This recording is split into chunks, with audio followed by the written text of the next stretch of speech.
মূল্যবোধৰ ৰাজনীতিৰ এক অভাৱনীয় দৃষ্টান্ত ভাড়াঘৰতে শেষ নিশ্বাস ত্যাগ এগৰাকী প্ৰাক্তন মন্ত্ৰী ৰমণী বৰ্মনৰ দেহাৱসান।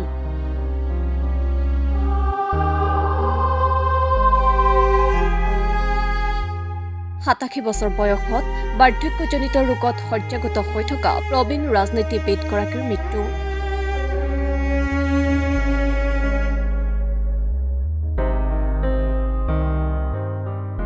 গোলাপ বৰবৰা নেতৃত্বাধীন জনতা দলৰ চৰকাৰৰ মন্ত্ৰী আছিল বৰ্মন।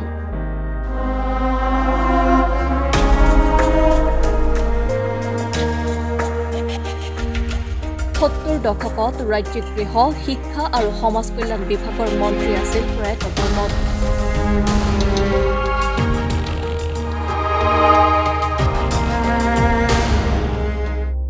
নলবাৰী কলেজৰ ৰাজনীতি বিজ্ঞান বিভাগৰ প্ৰাক্তন অধ্যাপকো আছিল ৰমণী বৰ্মন।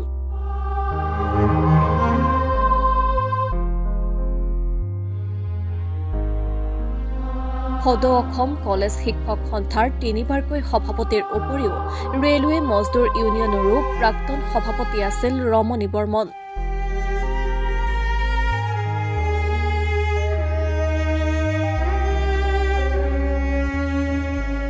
হৃদয়ৰ সংলাপ শীৰ্ষক আত্মজীৱনীৰ বাবে জীৱনশিল্পী আদ্য শৰ্মা বঁটাৰে সন্মানিত হৈছিল ৰমণী বৰ্মন।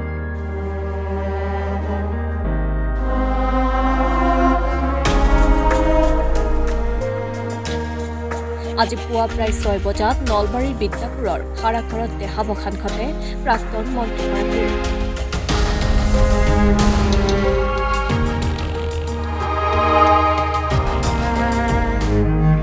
বৰ্ষীয়ান ৰাজনীতিবিদগৰাকীৰ মৃত্যুত শোকস্তব্ধ নলবাৰীবাসীৰ লগতে ৰাজ্যৰ ৰাজনৈতিক মহল।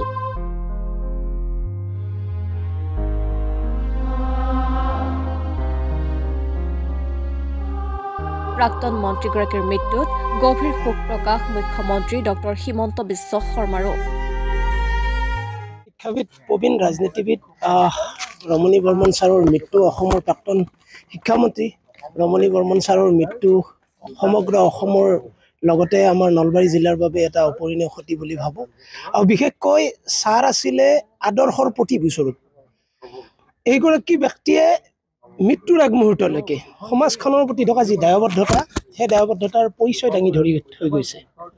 গতিকে এগৰাকী শিক্ষামন্ত্ৰী হৈও, অসমৰ প্ৰাক্তন শিক্ষামন্ত্ৰী হৈও ছাৰে জীৱন নিৰ্বাহৰ যিটো পৰিৱেশ, এই পৰিৱেশটো নিশ্চিতভাৱে আজি অসমৰ ৰাইজে গম পাব বা পূৰ্বেও সকলোৱে গম পাইছে। গতিকে এটা ভাড়া ঘৰত থাকি ছাৰৰ জীৱন নিৰ্বাহ কৰিছিল। তাৰ লগে লগে তাৰ সমান্তৰালভাৱে তেখেতে শিক্ষামন্ত্ৰী হৈ থকাৰ সময়ত যিটো সামাজিক দায়বদ্ধতা, তাৰ পৰৱৰ্তী সময়তো অবিৰতভাৱে সমাজখনৰ কিবা এটা ভাল কাম কৰাৰ কাৰণে ছাৰৰ যিটো দায়িত্ব বা দায়বদ্ধতা আছিল, সেই দায়বদ্ধতাটো মই ভাবোঁ আমাৰ অনুজ প্ৰজন্মৰ কাৰণে এটা আদৰ্শৰ পথ হ'ব। আৰু ছাৰৰ মৃত্যুটো দৰাচলতে এটা অপূৰ্ণ ক্ষতি। ছাৰ সঁচা অৰ্থত, প্ৰকৃতাৰ্থত এগৰাকী গণতন্ত্ৰৰ ৰক্ষক স্বৰূপ এগৰাকী ব্যক্তি আছিলে। সমাজবাদৰ এটা দৰ্শনক বিশ্বাসী এগৰাকী ব্যক্তি আছিলে। গতিকে ছাৰৰ মৃত্যুত আমি গভীৰ শোক প্ৰকাশ কৰিছোঁ। ছাৰৰ শোকসন্তপ্ত পৰিয়ালবৰ্গলৈ আমি সমবেদনা জ্ঞাপন কৰিছোঁ।